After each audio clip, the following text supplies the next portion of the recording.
I'm wearing my Ghana jersey because I am supporting my national team in the ongoing African Games. Even though we have been kicked out on many of the games so far, but I still have hope. I'm hoping that we are able to secure at least some gold medals from the rest of the games. Surprisingly, today's weather looks very calm, as in it's not so hot, it's not so cold, in between. So I'm liking it. I'm not sweating. So far I'm not sweating, and I hope not to sweat.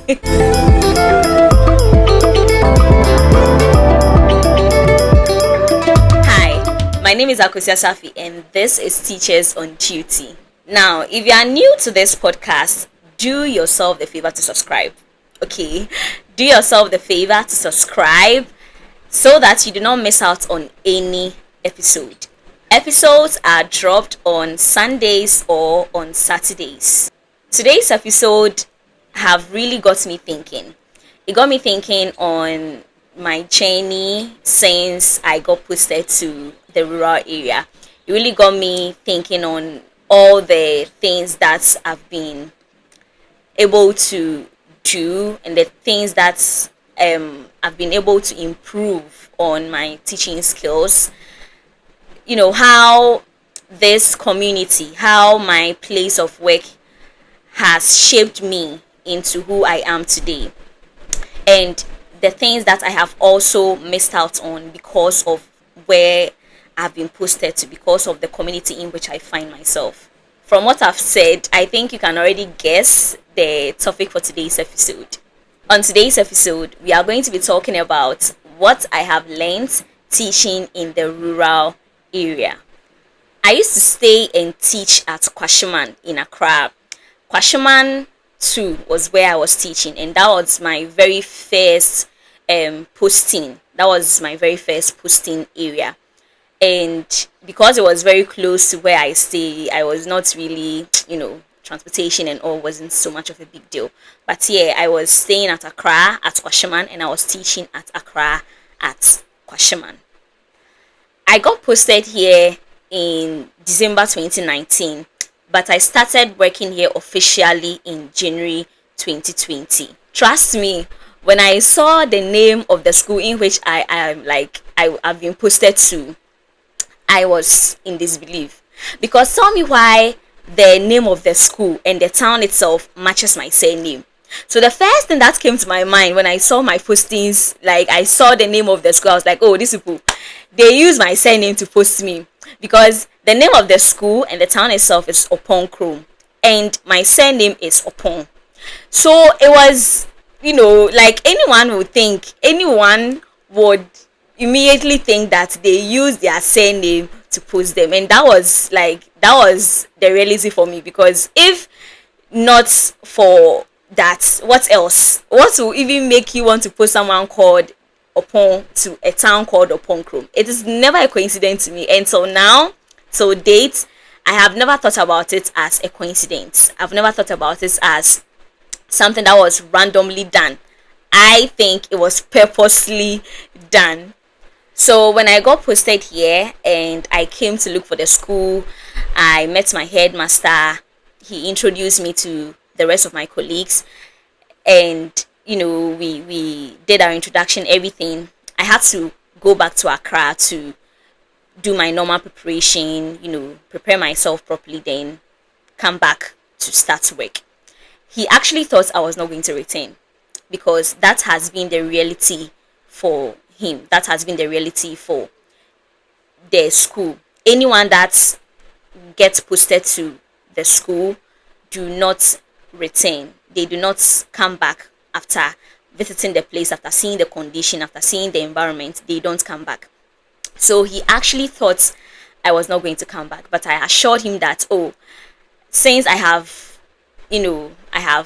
made the effort of coming to look for the school, since I have made the effort of coming to see what the community and the school looks like, there is no way I was not going to return. So yeah, I gave him the assurance, and he kept on calling. It took about a week before I finally came back.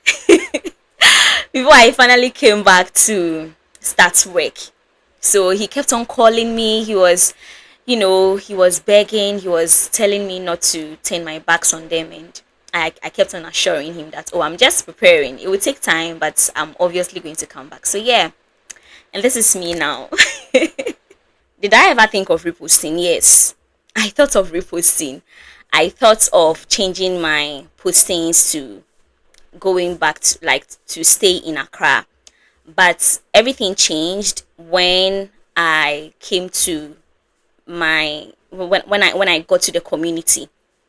I thought to myself, if everyone should turn their backs on the places that they have been sent to, if everyone should turn their backs on the people that they have been called upon to save, what happens to those kids?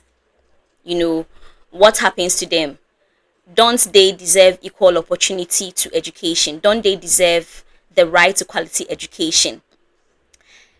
I felt it's never right that they have to be deprived of good chance. They have to be deprived of the chance to education just because of their location.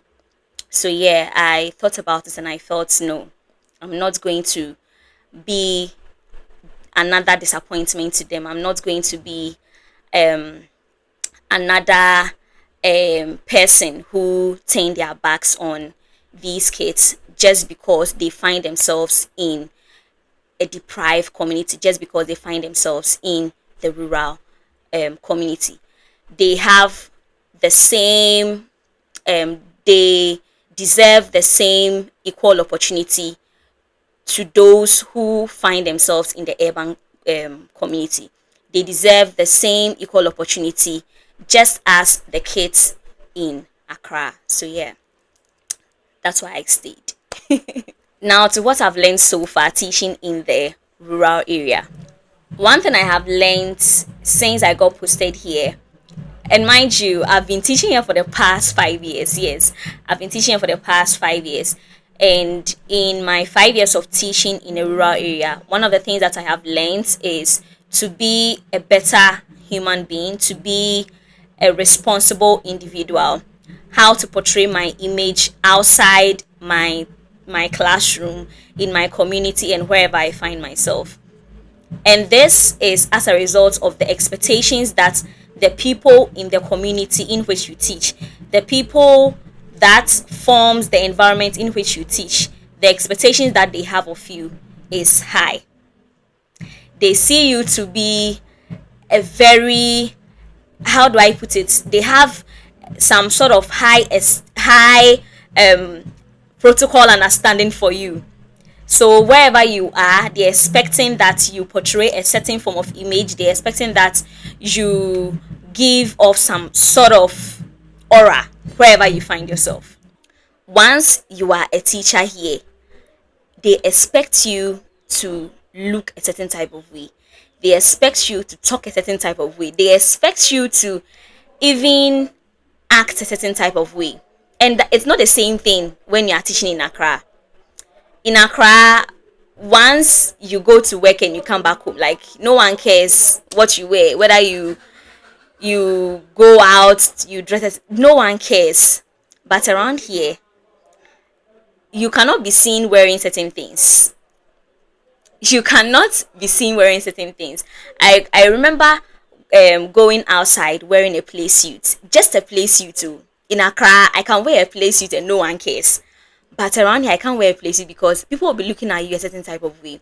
That is when people will actually call you madam, for you to feel that yes, you are a madam and you're not supposed to wear a play suit outside. Yeah, the expectations. Aside that, also, you are everything to them. Once you're a teacher, you're a lawyer, you're a counselor, you're a mobile money vendor, you are a pastor. Like, you are everything. 2 weeks ago, one lady came to me and she's like, "Oh, Madam Epacho, oh yeah, mashup mommy." And I was like, "Oh, my name's in yeah mashup." Oh. She's like, "Ah, but so what trad?" I'm like, "Eh, I'm a trad and I don't know yourself." She was shocked that I don't know how to do mashup and I'm a teacher. You get, like, you are you are everything. You are more than a role model to them. You are everything to them. So yeah, the expectation is very high in the rural area as compared to the urban areas. Another thing is that I have learned to understand the diversity in cultures. Where I teach originally is an Ewe community, but it is an Ewe community in an Achim environment. The whole region is an Achim region, but the community in which I find myself is an Ewe community. They speak Ewe. They don't speak any, like, even though they will speak the tree, but the language that they speak is Ewe. They migrated from the Volta region and they settled in that community. So everybody there is an Ewe. It's a Voltarian. Now, this has made me to appreciate the culture more. It has made me to learn a whole lot. I came in, I didn't even know how to I didn't know how to cook certain foods like fetritoto, akple, they call something akple koko. Like, I didn't know all these things, but I came here and I have learned something. I have gotten to appreciate their culture. I've gotten to appreciate their way of life, the language, how they live, everything. So yeah, that's another thing that I have learned ever since I got posted to a rural area. And you don't really, it's not the same when you live in an urban area. It is not the same. You don't get to really see the originality of certain cultures unless you are posted to that community for you to see how they really live, for you to see what the culture is made up of.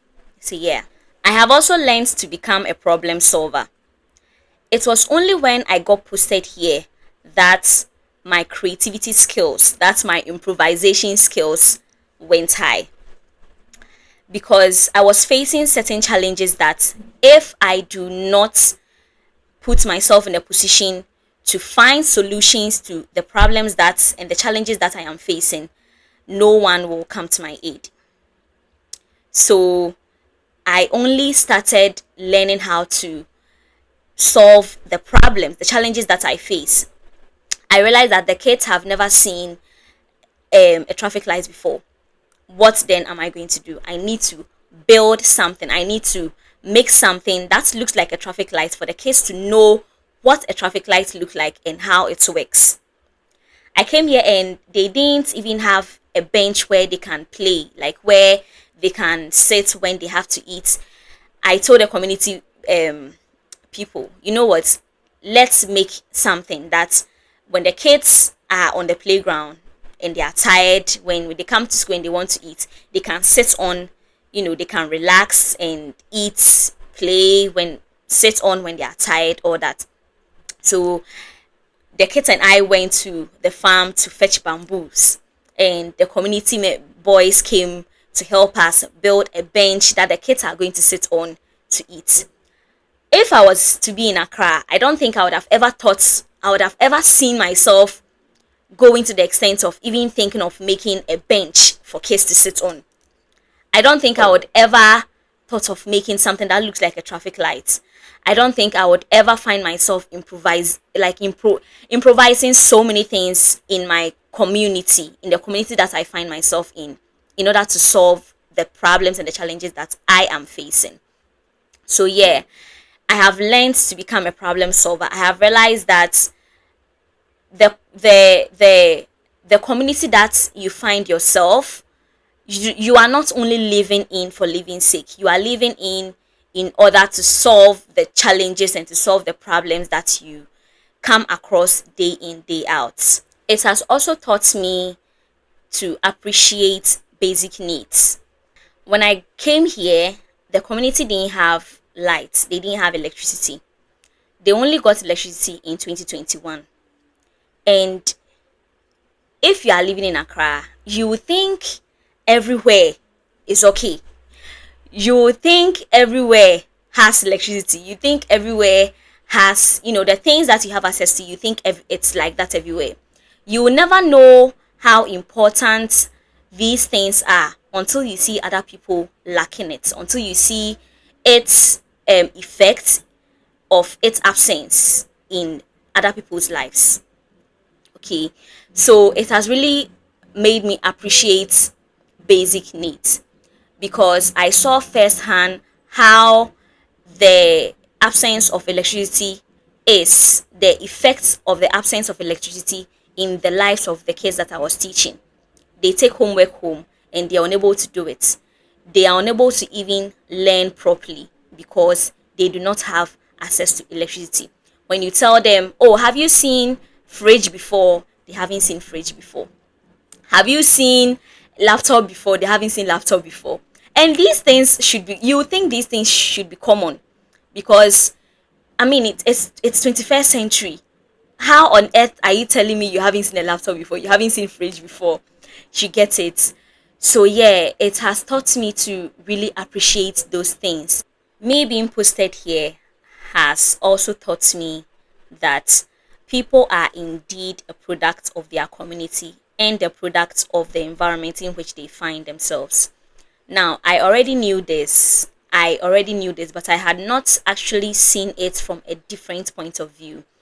I had always viewed like this idea from my perspective, from where I grew up, from where I was raised, and I had never actually seen it from a different angle, from a rural perspective. Let me put it that way. Because tell me why the kids that I meet here at the age of 15, 14, 12, they have dropped out of school. Tell me why these kids are getting married to older men because they do not have access to financial needs.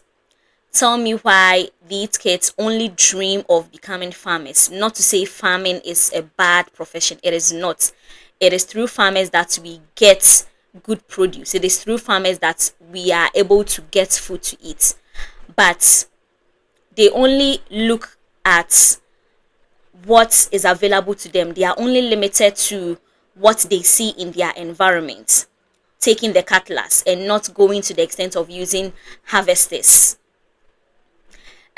using hoes, and not going to the extent of using better machinery in order to farm their produce. And that is because that is what they have been reduced to. That is how they have viewed the world the from their perspective, from where they find themselves. So when you show these kids a different idea, when you show them how vast the world is, and when you show them that the world is not limited to where they find themselves, they are so amazed. And it always amazes me, like it amazes me because this is 21st century and you expect that these things would be normal. It should be normal, but no, because what they have seen, because where they find themselves do not give them an opportunity to actually imagine what is out there, actually imagine what is outside their environment. They are always limited to their environment. Thus, they become a product of their environment. They do not dream to be anything outside their environment. The last thing I want to touch on, the last thing that I have learned ever since I got posted here, is that the people here, their understanding on education is so tilted to the extent that they do not even see education working in their lives. They do not see the effects of education at play in their lives, even when it is going on. They are blind to it. And this, in effect, has caused the parents to be very much irresponsible with giving their kids basic needs when coming to school, because they do not see the importance of education in their lives. Even when it is at play, even when it is evidence in their lives, they are blind to it. So they don't put in so much effort. Because tell me why you expect the government to provide everything that your kids need because you think the government is the one responsible. As far as they have given you a classroom block, then they are supposed to also give you books. They are supposed to also give you pen. They are supposed to also give you school bags. They are supposed to also, like, almost everything. It's because their ideas on education is very tilted.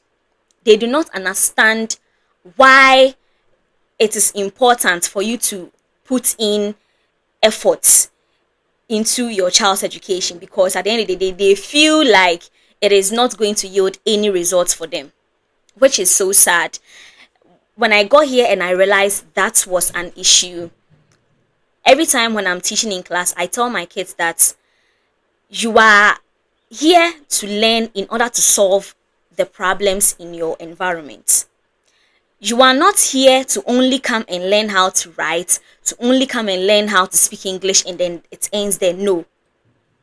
You are here to learn so that you'll be able to contribute to your community, so that you'll be able to put some action into the lives of the people you find in your community. That is the aim of education, to help solve environmental problems, to help solve societal issues. So these are some of the things that I have learned ever since I got posted to a rural area. I hope you enjoy this episode. If you have any questions or contribution, kindly leave them in the comment section down below. Also, don't forget to subscribe. Don't forget to subscribe. Subscribe to my Apple podcast and subscribe to my Spotify podcast as well. Until we meet again, bye.